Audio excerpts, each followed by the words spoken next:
ಎಲ್ಲರಿಗೂ ನಮಸ್ಕಾರ. ಒಂದು ಕವನ ವಾಚನ ಮಾಡ್ತಾಯಿದ್ದೀನಿ. ಕವನದ ಹೆಸರು ದುಃಖದ ಜೊತೆ ಅನುಸಂಧಾನ.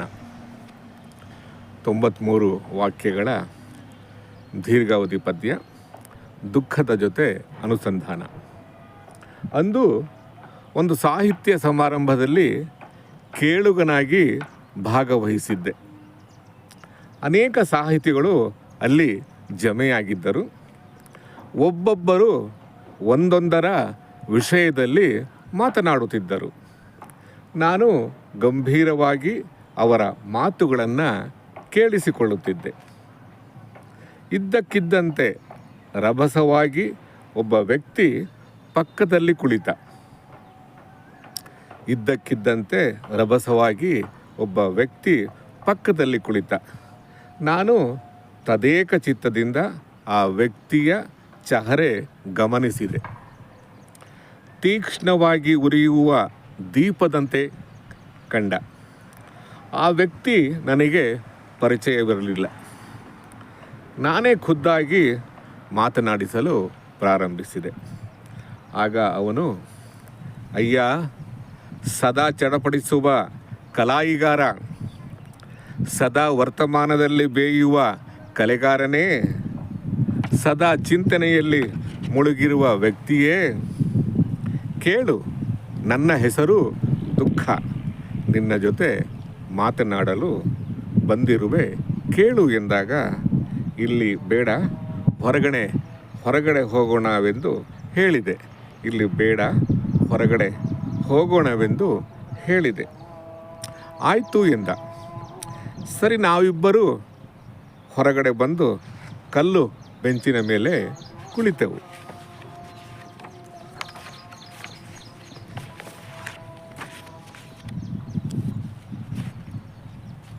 ಆಗ ಮನುಷ್ಯ ರೂಪದಲ್ಲಿ ಪ್ರಕಟಗೊಂಡಿದ್ದ ದುಃಖ ಮಾತನಾಡಲು ಆರಂಭವಾದ.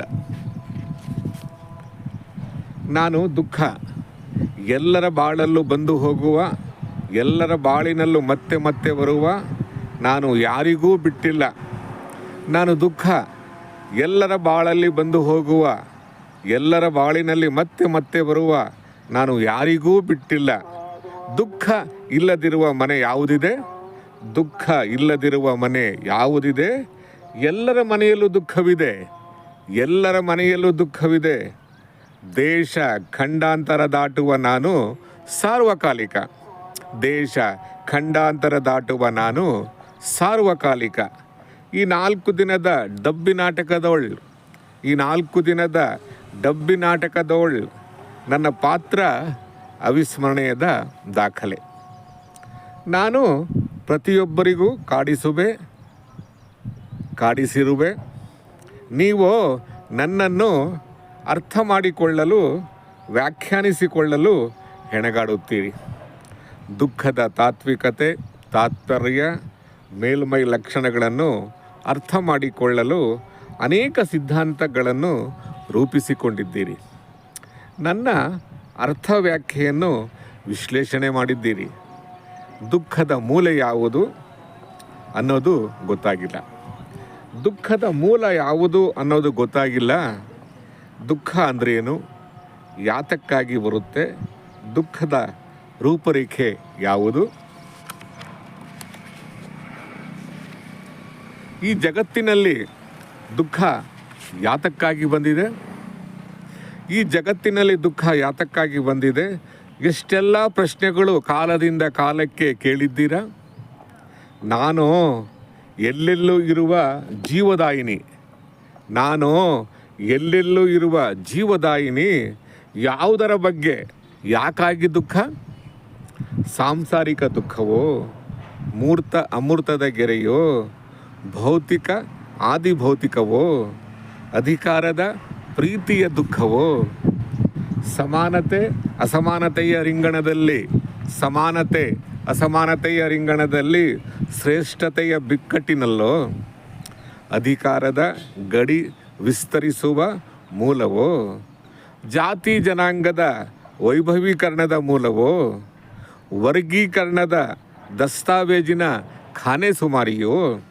ಅಥವಾ ತಪ್ಪು ಗ್ರಹಿಕೆಯ ಆಡುಂಬಲವೋ, ಆಧ್ಯಾತ್ಮದ ತಿಳುವಳಿಕೆಯ ಮೂಲವೋ, ಅಥವಾ ತಪ್ಪು ಸಂದೇಶಗಳ ರವಾನೆಯೋ, ಅಂತೂ ನಾನು ಎಲ್ಲ ಕೋನಗಳಿಂದ ಆಕ್ರಮಣ ಮಾಡುತ್ತಾ ಬಂದಿರುವೆ. ತಪ್ಪು ಸಂದೇಶಗಳ ರವಾನೆಯೋ, ಅಂತೂ ನಾನು ಎಲ್ಲ ಕೋನಗಳಿಂದ ಆಕ್ರಮಣ ಮಾಡುತ್ತಾ ಬಂದಿರುವೆ.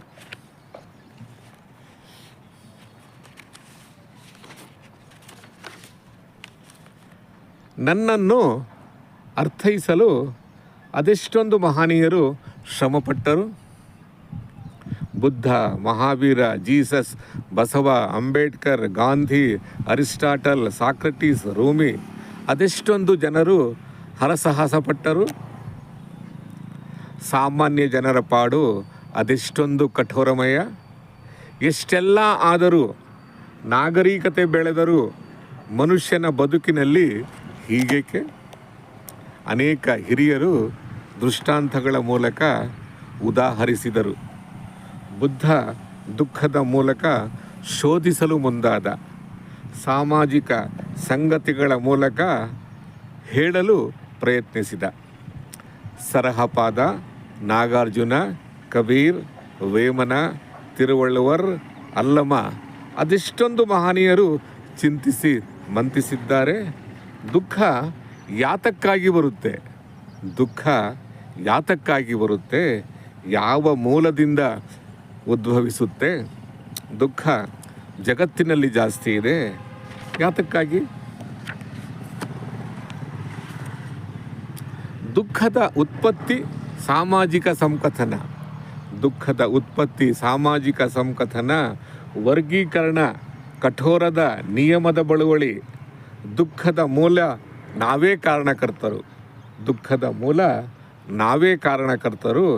ಜೀವನವನ್ನು ಸರಿಯಾಗಿ ಅರ್ಥೈಸಿಕೊಳ್ಳದ, ಈ ಬದುಕಿನ ಅರಿವಿನ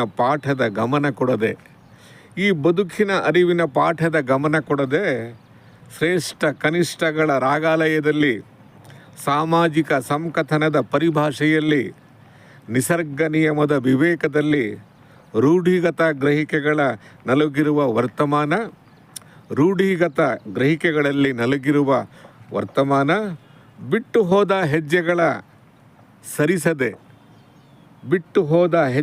ಸರಿಸದೆ ಹೊಸ ಹೆಜ್ಜೆಗಳನ್ನು ತುಳಿಯಲಾರದೆ, ಮೌಢ್ಯದಲ್ಲಿ ಕುಳಿತಿರುವ ಶತಮಾನಗಳ ಲೆಕ್ಕದಲ್ಲಿ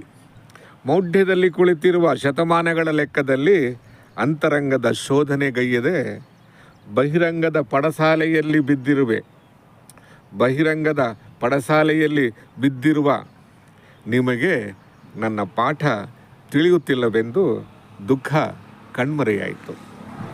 ದೇಹ ಮನಸ್ಸು ದುಃಖದ ವಿಷಯದಲ್ಲಿ ಕೇಂದ್ರೀಕರಿತವಾಗಿತ್ತು. ಸಹಜದ ವಾಸ್ತವಕ್ಕೆ ಬರಲು ಸಾವಧಾನದ ಉಸಿರು ತೆಗೆದೆ. ದೇಹ ಮನಸ್ಸು ದುಃಖ ವಿಷಯದಲ್ಲಿ ಕೇಂದ್ರೀಕರಿತವಾಗಿತ್ತು. ಸಹಜದ ವಾಸ್ತವಕ್ಕೆ ಬರಲು ಸಾವಧಾನದ ಉಸಿರು ತೆಗೆದೆ. ನಮಸ್ಕಾರ.